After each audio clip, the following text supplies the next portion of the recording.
Shalom, shalom! Hoje iniciamos o nosso propósito do mês de março, que será a nossa homenagem aqui no canal para o Dia Internacional das Mulheres.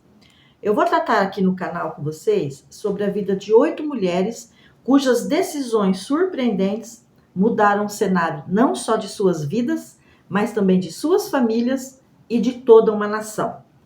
E como aula de abertura, eu quero começar a falar da juíza Débora, tá? Uma personagem fabulosa, cuja narrativa se encontra no livro de Juízes, especificamente aqui no capítulo 4, mas você pode estudar o livro a partir do capítulo 1 para que você possa entender todo o cenário político que estava acontecendo ali no período de Débora, certo? Eu quero fazer aqui alguns apontamentos. Eu vou tratar de 4 tópicos específicos aqui sobre Débora, buscando trazer aqui, fiz alguns apontamentos aqui, eu quero trazer algumas observações diferenciadas aqui para vocês nesse estudo de Débora. Nós temos várias ministrações aí na internet, não é? Sobre Débora, mas sempre assim, no mesmo aspecto, né? E dessa vez eu gostaria de trazer aqui alguns aspectos que com certeza vai trazer restauração para as nossas vidas e para você como mulher, certo? Para você aplicar aí na sua casa. Então, desses 4 tópicos, observe aí, depois você pode voltar o vídeo e anotar aí no seu caderno, tá? Com tranquilidade. O primeiro tópico que nós vamos aqui, o que você vai encontrar hoje nesse estudo de Débora? No primeiro tópico, sobre as ordens absolutas de Deus que desrespeitamos no passado e que geraram escravidão em nossas vidas. Então, observe aqui o foco. As ordens absolutas de Deus desrespeitadas. Segundo tópico, quando uma decisão surpreendente em Deus é capaz de produzir restauração num cenário onde a desesperança está instalada.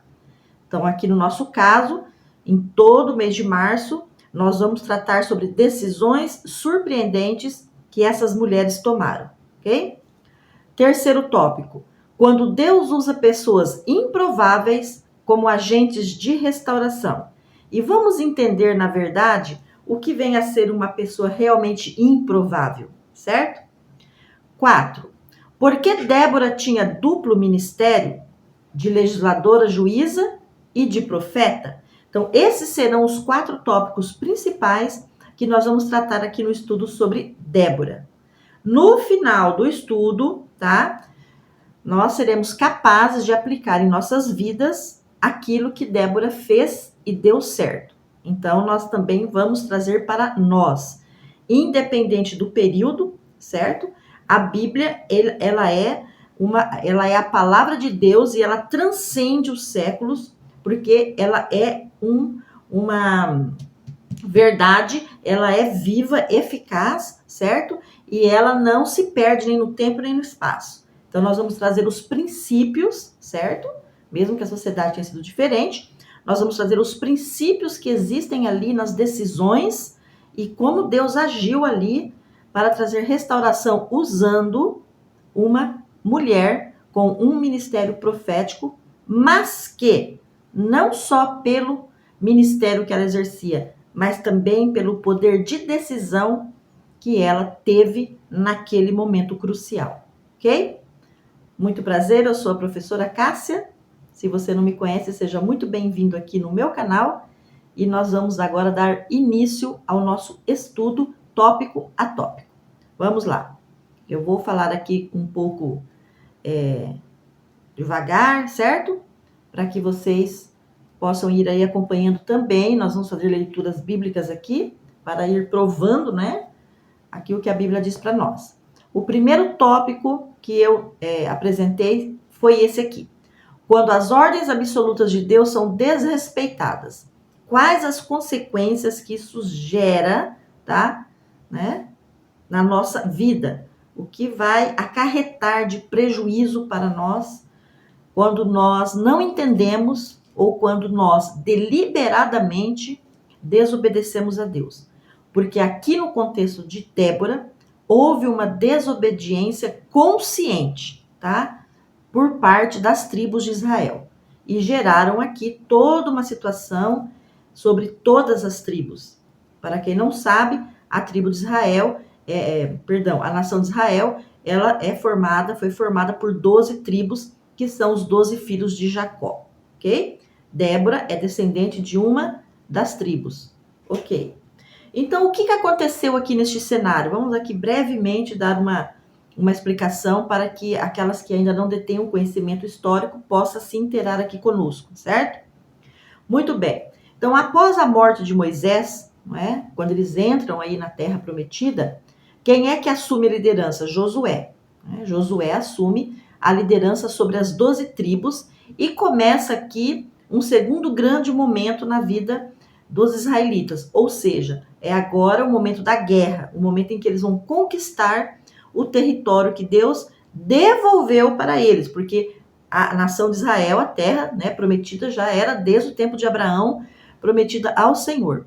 Então, com a ida para o Egito, os 400 anos que ficaram no Egito, acabaram assim ocorrendo as invasões de vários reinos, de 7 reinos para cima que estavam ali invadindo a terra. Então, a tarefa de Josué era liderar aquela equipe, aquelas tribos, para que retirasse todas aquelas pessoas. E Deus deu uma ordem absoluta para as tribos. Quando eles chegassem ali, eles deveriam expulsar todos aqueles moradores que estavam ali, porque Deus os havia rejeitado por conta da extrema idolatria, do pecado, das imoralidades sexuais e, acima de tudo, por serem invasores de uma terra que não lhes pertencia, ok? Muito bem. As tribos, elas não obedecem. Das 12 tribos, 7 tribos desrespeitam esta ordem. O que eles fazem? Eles agiram conforme o que eles acharam certo. Eles tomaram decisões segundo, tá, o pensamento que eles tiveram a respeito ali do cenário. Muito bem. Só a título de informação, essas 7 tribos, quais foram as 7 tribos que desrespeitaram as ordens absolutas de Deus? Por que eu quero dizer isso aqui? Porque uma das tribos é uma tribo da qual Débora descende, ok? Então, nós temos aqui, lá na frente, algo que vai se fechar nessa informação. A tribo de Judá desrespeita, mas ela desrespeita em parte, não desrespeita totalmente. Num primeiro momento, ela expulsa um determinado grupo, mas o outro, ela apenas afasta de perto deles, deixando viver lá no vale. Então, a tribo de Judá, a tribo de Benjamim, a tribo de Manassés e de Efraim, que são foram os dois filhos de José, tá? A tribo de Zebulon, a tribo de Azer e a tribo de Naphtali. Essas 7 tribos desrespeitaram, as outras cumpriram, ok? No entanto, o desrespeito à ordem absoluta de Deus por essas 7 tribos também acabou por afetar as outras, certo? Porque elas tiveram que conviver com guerras. Muito bem. Dessa desobediência que veio de uma ordem absoluta, quais consequências surgiram aí no cenário? Então, veja, conforme eu for falando aqui, você também pode ir identificando na sua vida e na sua casa. Porque ao mesmo tempo em que eu vou trazer o que aconteceu ali, tá? Nós vamos trazer o princípio para detectar onde nós também erramos. Porque em determinados momentos das nossas vidas, Deus nos deu sim ordens absolutas e nós não obedecemos lá no passado. Tem pessoas que foi assim, que desobedeceram apenas no passado e depois que se converteram e hoje tem um entendimento melhor de Deus, está evitando, não é, esta rebelião. Outras, no entanto, continuam aqui no presente com uma rebelião, certo? Então, aqui o foco é para alcançarmos os tempos, as eras, passado, presente e cuidar com o nosso futuro. Nós temos muito hoje com que aprender aqui com Débora, certo? A aula hoje é para você, mulher, tá? Muito bem. Quando eles desobedecem, Deus entrega, né? Deus os entrega aos inimigos. E eles se tornaram escravos em 2 momentos, um período de 8 anos, depois um período de 18 anos, e depois do período de Débora por 20 anos. Na mão dos cananeus, certo? E aí dos filisteus, enfim. tá? Depois você estuda aqui o capítulo 1, 2 e 3 do livro de Juízes. Bom, a decisão de desobedecerem a Deus e fazerem aquilo que eles acharam que era o certo, os tornaram escravos do próprio pecado. Então, na sua vida, aquilo que você fez no passado, que desrespeitou as ordens e os mandamentos e as leis de Deus, te levou a um quadro de rebelião, no qual você acabou ficando escrava, sua casa, sua família, sua parentela, certo? Também o seu patrimônio, ficaram escravos neste pecado de rebelião. Então, tem que haver um arrependimento, tem que haver uma restauração, para que haja aí a renovação da aliança que foi quebrada com Deus, para que as bênçãos que estão retidas comecem novamente a serem derramadas por Deus sobre a sua vida. Então, não importa o que você fez daqui para trás, certo? O passado não volta. O que importa é que haja um arrependimento para que aquele passado seja quebrado, seja anulado e as maldições que foram geradas ali comecem a perder os seus efeitos no seu presente e na sua descendência. Quebra de maldição? Sim, tá? Muito bem. A tribo de Dan não desobedeceu, mas por causa da rebelião dos seus irmãos, ela acabou ficando encurralada nas montanhas, não podendo descer das montanhas até o vale, porque o inimigo se estabeleceu no vale. E com o tempo, aquele inimigo se fortaleceu e se levantou contra Dan para dizimar a tribo de Dan. Se não fosse a ajuda da tribo de José, que era fortíssima, certo? Dan teria deixado de existir. Então, veja, provavelmente possa ter sido, pode ter acontecido algo na sua vida que não tenha sido você necessariamente quem tenha dado causa. Pode ter sido o cônjuge, pode ter sido um filho, pode ter sido os pais lá no passado, irmãos, mas que acabou por refletir, por respingar na sua vida. Principalmente para nós que somos casados. Se um dos cônjuges peca, não é? Acaba refletindo no outro e também dentro da sua casa e dentro da sua descendência, ok? Então veja, Dan não pecou, mas Dan sentiu o efeito da rebelião dos irmãos. Ele ficou encurralado. Então, assim, as portas ficaram fechadas para você. Você se sente hoje travada, encurralada, as coisas não andam, as coisas não acontecem. Por quê? Porque tem aí uma influência de uma desobediência que você precisa saber por onde ela veio. Qual porta ela passou, por onde que entrou, quem foi a pessoa, qual foi o caso, qual foi a situação que gerou aí na sua vida e na sua casa, certo? Um encurralamento, você ficou encurralada, tá? Ok? E isso precisa ser destravado. Se não fosse uma outra ajuda externa, Dan não teria vencido. Então, algumas consequências que hoje você está sofrendo, provavelmente você vai precisar de ajuda externa para solucionar, certo? Profissionais especializados, uma ajuda financeira, ajuda pastoral, intercessão profética, ministério profético na sua vida para romper aí céu fechado, certo? Então, não quer dizer que você sozinha vai conseguir agora solucionar a situação. Vai precisar pedir ajuda, sim. Então, é momento de engolir o orgulho e pedir ajuda, certo? Muito bem. Outra coisa que aconteceu, casamentos mistos, idolatria em Israel, serviram aos deuses Baal e Astarote, perda patrimonial, pois os territórios continuaram invadidos, e juízo da parte de Deus, colocando Israel por décadas como escravos dessas nações, até que eles aprendessem novamente quem era esse Deus e o que Deus já havia feito no passado para eles, porque esta geração que nasceu no deserto e que continuou nascendo, já havia abandonado tudo aquilo que Deus havia feito no tempo de Moisés, certo? Eles deixaram as leis de Deus. Então, observe, decisões que nós tomamos que desrespeitaram as ordens absolutas de Deus e que quebramos as leis e as instruções de Deus, nos leva a casamentos mistos. Por isso que a Bíblia vai falar do jugo desigual.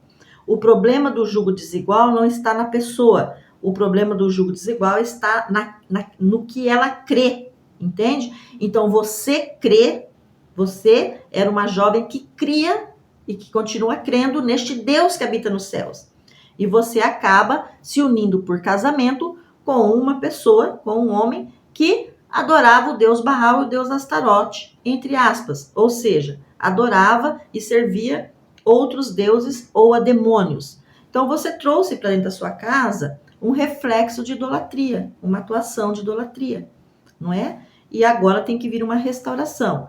Então, não consultar a Deus, e você que está me ouvindo, que ainda é solteira, ou solteiro, não importa, homens também aqui estão me ouvindo, para vocês que ainda são solteiros, é necessário sim consultar a Deus se este relacionamento no qual você está inserido está vindo sim de um propósito de Deus para a tua vida, porque você vai carregar consequências para o resto da sua vida, ok? E uma das piores consequências é quando nós não temos no nosso casamento, certo? O parceiro ou a parceira que comunga da mesma fé neste Deus que habita nos céus, porque a plenitude das bênçãos acaba ficando retidas, não é? Por causa da incredulidade, por causa da idolatria. Ah, eu sou uma mulher casada, eu sou uma mulher cristã que ama a Deus e o meu marido, ele é um homem que não segue a minha religião, inclusive ele possui ídolos no qual ele adora. Então veja, complicadíssimo, né? Porque você vai ter que lutar muito para trazer restauração dentro da casa, certo? Até que Deus venha e faça a obra que ele tem que fazer. Por isso que nós estamos falando aqui de decisões surpreendentes, porque Deus levanta Débora com decisões surpreendentes para pôr fim a uma situação assim, ok? Mas aí o que aconteceu? O ministério profético que entrou, tá? O nível da rebelião produziu um caos na nação, ao ponto de Deus levantar juízes com a finalidade de trazer ordem, administração, arrependimento e restauração no coração e na terra de Israel, que é o que eu acabei de falar, certo? Dependendo do nível da situação, do seu cenário aí, o ministério profético vai ter que atuar aí para romper, certo? Porque o ministério profético, ele tem esta unção diferenciada de trazer rompimentos onde as cadeias, não é, estão muito fortes. Ministério profético não é como o ato de profetizar. O ato de profetizar, qualquer um pode, no momento ali do derramar de uma unção de Deus, ele pode levantar qualquer mulher, qualquer homem ali, naquela oração e profetizar.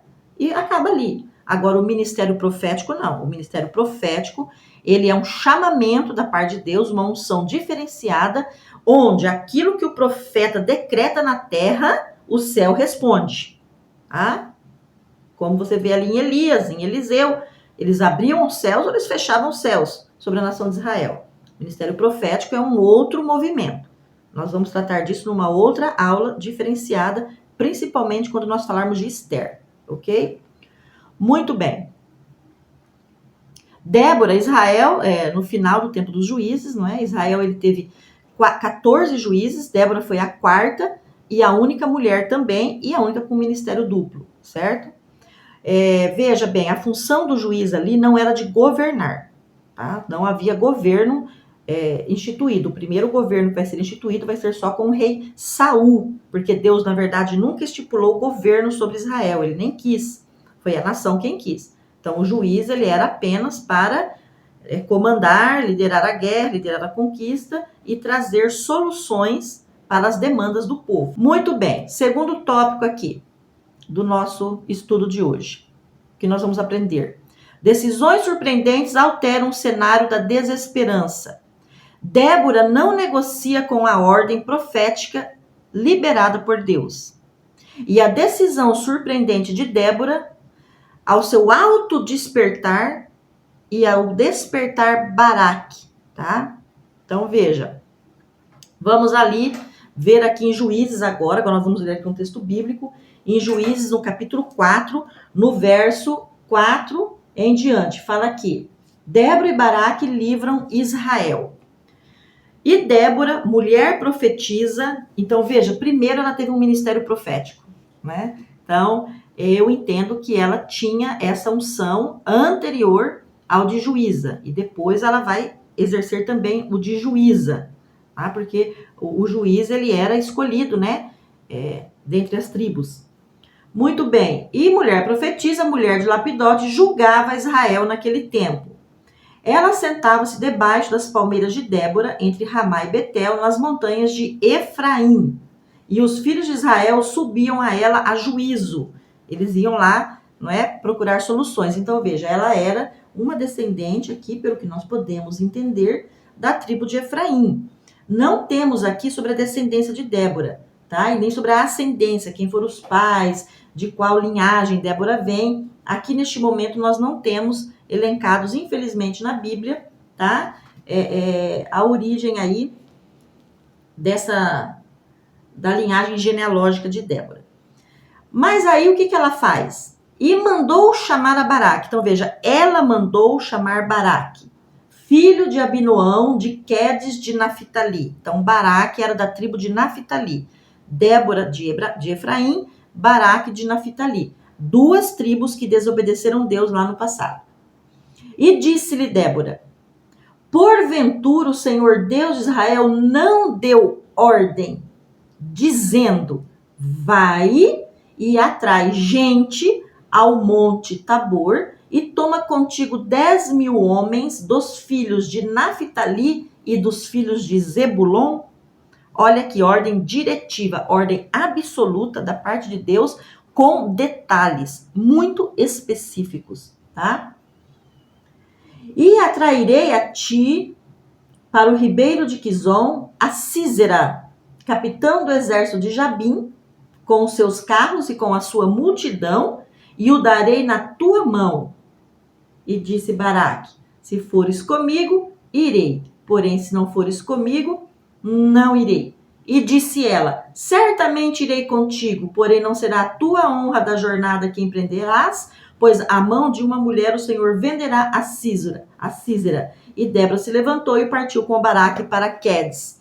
Ou seja, quem era Jabim? Um rei cananeu, ok? Um rei cananeu, e Sísera era o comandante do exército de Jabim, deste rei. Sísera era um homem ainda jovem e extremamente habilidoso na guerra. Um homem que, como diz o ditado, metia terrorismo aí sobre as pessoas, tá? Então, veja bem. Aqui, Débora, ela vai tomar uma decisão surpreendente, porque se ela manda chamar Baraque, tá, da tribo de Naphtali, é porque ela já conhecia Baraque. Numa aula à parte, eu quero explicar para vocês que não havia covardia em Baraque, que ela tirou a bênção de Baraque, que a honra foi para Jael porque Baraque era um covarde. Nada disso, não tinha nenhuma covardia em Baraque. Baraque, ele era um comandante de exército. O que acontecia ali eram sentimentos traumatizados, ok? Tá? Tanto por causa do que aconteceu no passado e também pelo nível da batalha que deveria ser empreendida. Por quê? Sísera, ele tinha 900 carros de ferro. Então, provavelmente, Israel não teria nenhum. Né? Israel tinha mula, cavalo, espada, certo? E Deus, ok? Então, Deus dá uma ordem, o Monte Tabor, vocês vão ali no pé do monte. Quando eles foram, quando Débora desperta, vem uma chuva, fica tudo ali enlameado e os carros atolam. Então, veja, a unção de Deus, o poder de Deus guerreou por Israel. Por isso ela se levanta com uma ordem, com uma decisão surpreendente. Ela vai falar assim para ele, aqui é o foco, gente, a decisão surpreendente. Ela se levanta e diz assim: Deus já não nos falou? Já. Deus já não disse que era para fazer assim, assim, assim? Já. E por que você está parado?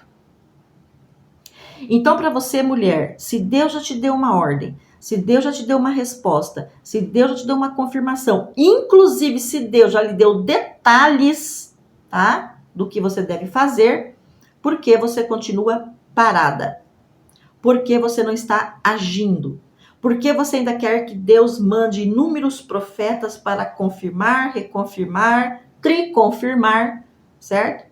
Aquilo que ele já falou. Entendeu?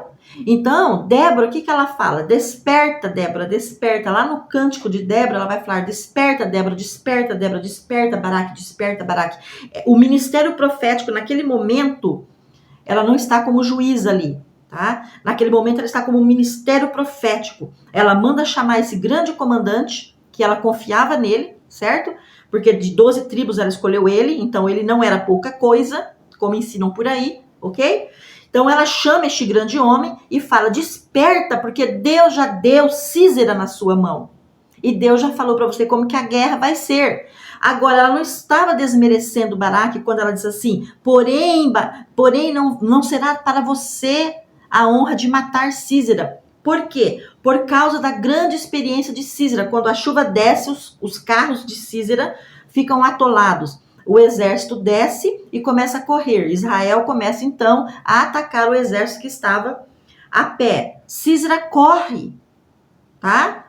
Císera se esconde na tenda de Jael, porque o marido de Jael, que era Éber, um queneu, que vivia ali numa região, e ele vivia em paz também com os cananeus e com os israelitas, Císera se esconde dentro da tenda de Jael, tá? Porque ele confiava em Jael e em Éber, ok?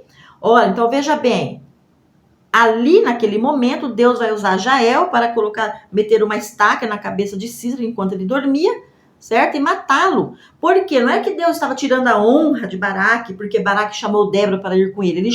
Baraque chama Débora para ir com ele, por quê? Porque ela era uma profeta, e ele sabia que o ministério profético rompia, entendeu? Cenários. Mas ela já havia dito para ele: já está rompido, já está rompido. No entanto, eu vou sim, numa tradução mais original, ela diz: eu vou sim e vou com muita boa vontade, porque ela queria vencer aquela guerra sim.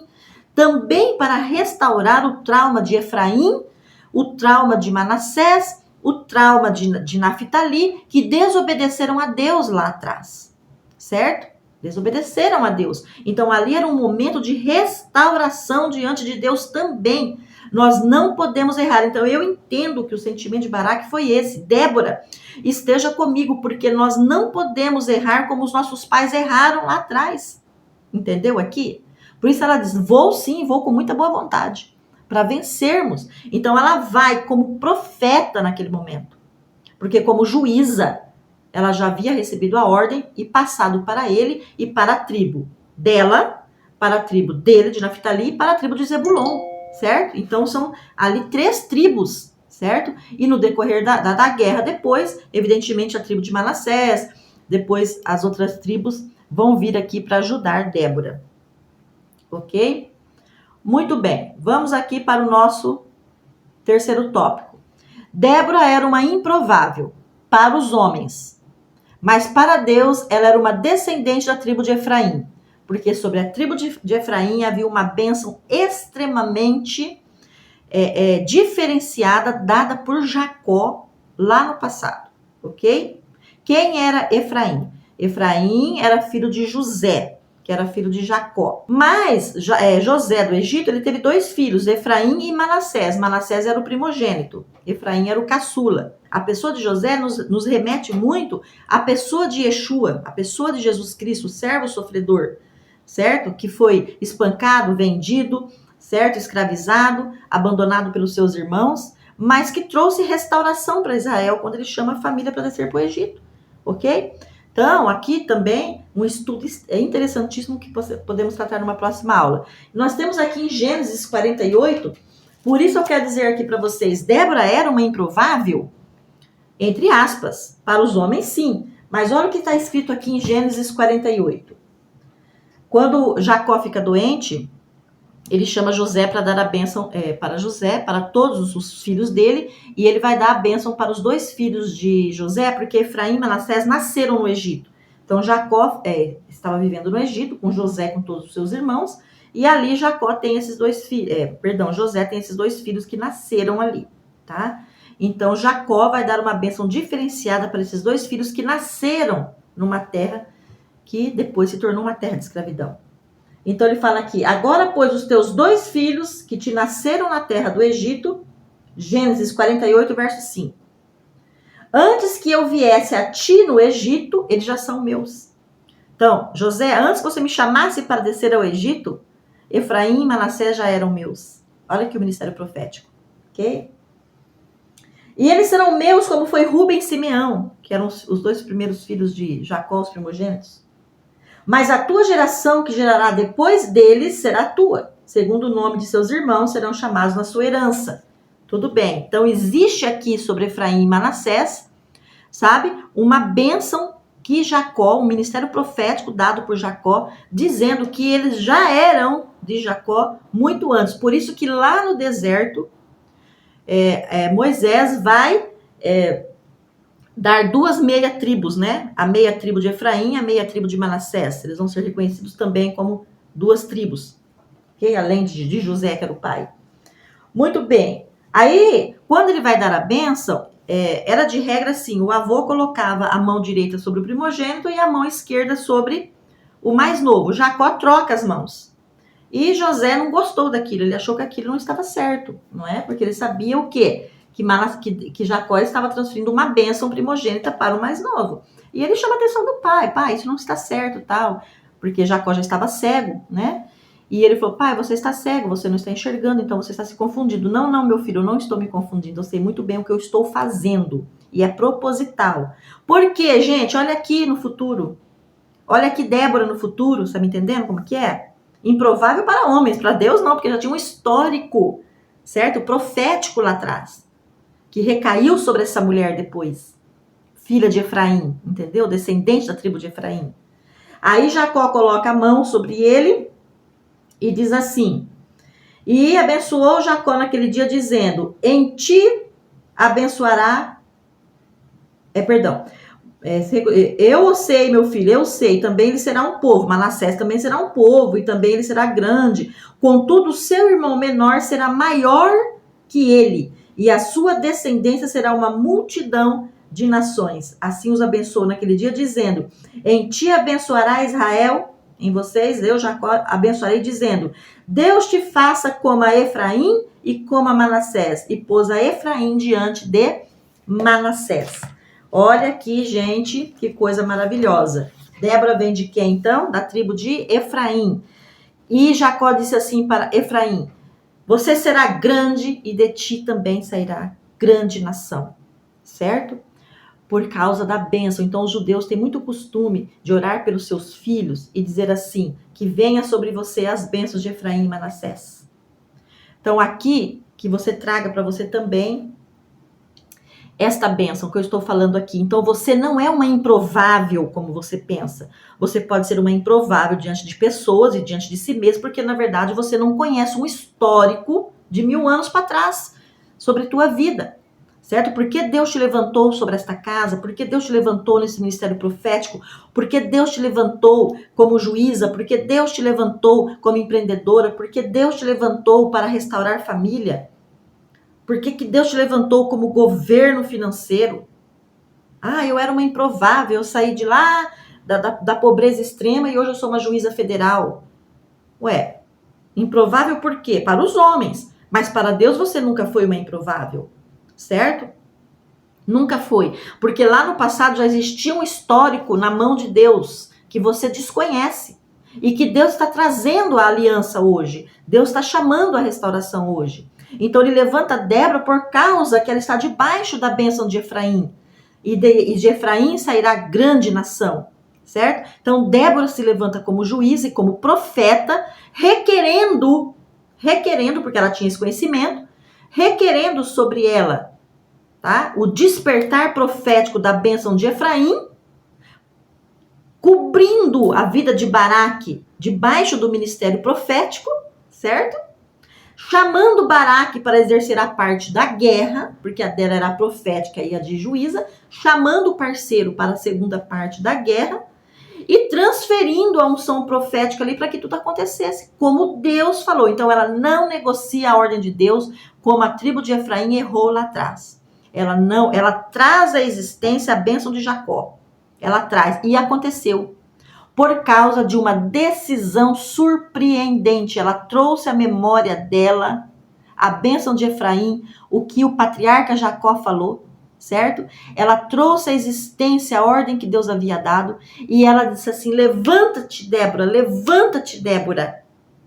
Lembre-se do que foi dito lá atrás. Levanta-te, Baraque, porque com Efraim nós seremos uma grande nação. E nós venceremos Sísera e os cananeus. E isso aconteceu. Certo? Então veja aqui as coisas diferenciadas que eu quis aqui trazer para você, certo? Neste tópico aqui da improbabilidade, né? Talvez você não tenha se lembrado que existia aí essa situação. Então, por isso que existiu aqui, finalizando esse tópico 4, tá? Eu aqui no 3, no 4 já fiz aqui o resumo. Por isso que neste momento ela exerceu esse duplo ministério. Nenhum juiz tinha esse duplo ministério, apesar de que cada juiz recebeu uma unção diferenciada de Deus para vencer guerras. Mas ela não foi só uma mulher da batalha e da guerra enquanto juíza, porque os juízes desciam, os juízes também iam guerrear. Muitos juízes aqui foram os líderes da batalha, tá? Mas aqui existia um momento que tinha que acontecer uma restauração diferenciada.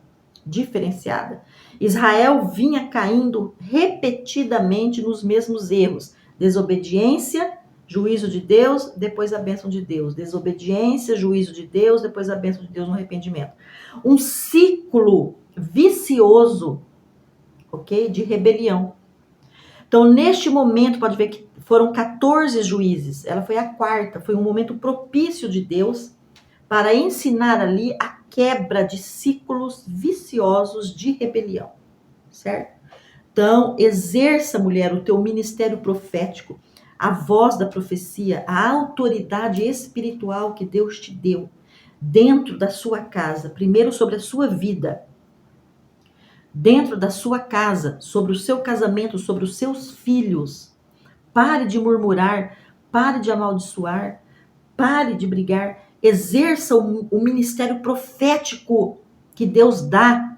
E segundo, lá no cântico de Débora, ela vai dizer assim, porque Deus me levantou como mãe de Israel.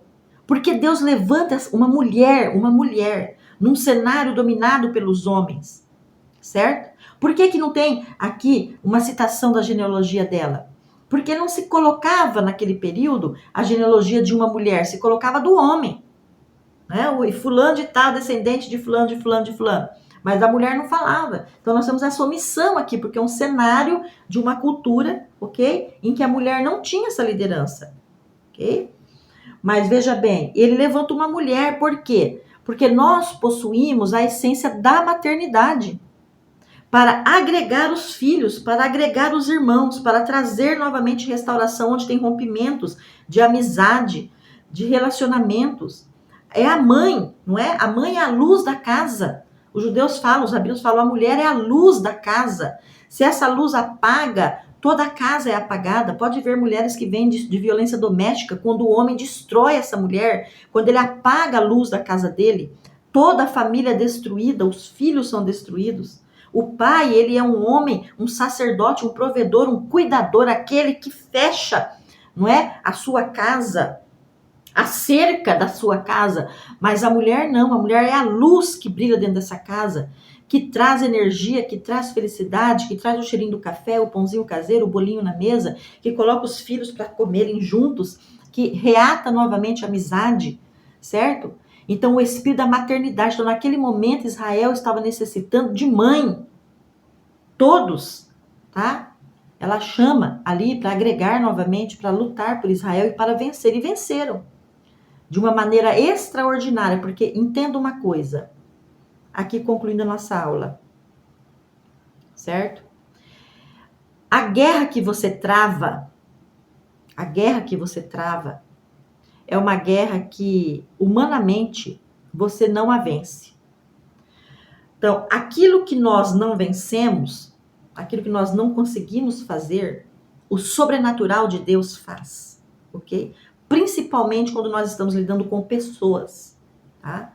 Porque no poder do nome de Jesus, nós expulsamos demônios e eles saem. Agora, nós não podemos expulsar o espírito humano que está dentro de um corpo. Porque o espírito humano é somente Deus quem retira. E quando Deus retira, aquela pessoa morre.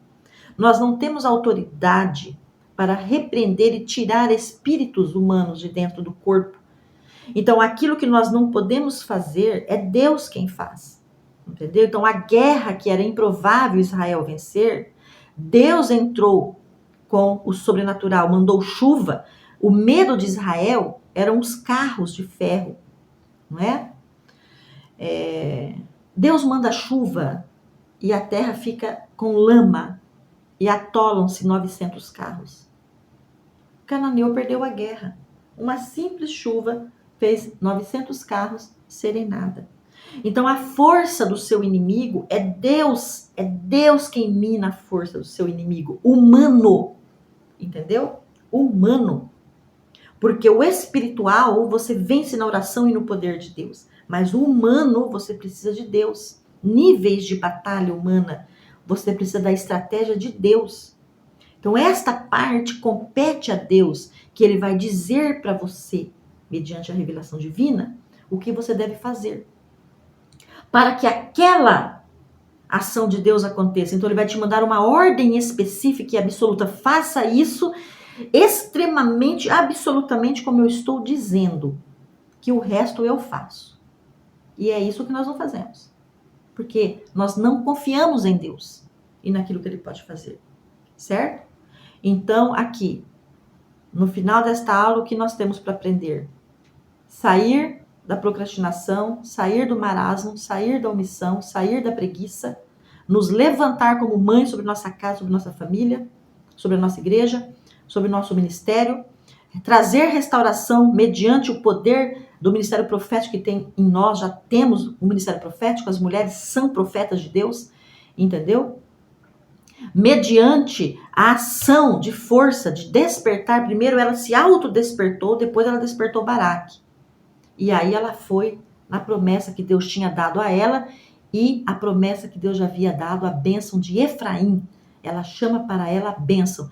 Então você tem que orar e falar assim, Senhor, as bênçãos que foram dadas nas gerações antepassadas que eu não conheci, eu quero para minha casa. As alianças que foram feitas lá atrás, certo? Que foram quebradas, eu quero restaurar sobre a minha casa, para que as bênçãos que estão retidas nos céus comecem a descer sobre a nossa casa, ok? Então, o ministério profético, ele rompe portais da impiedade e libera os céus e libera a terra, certo?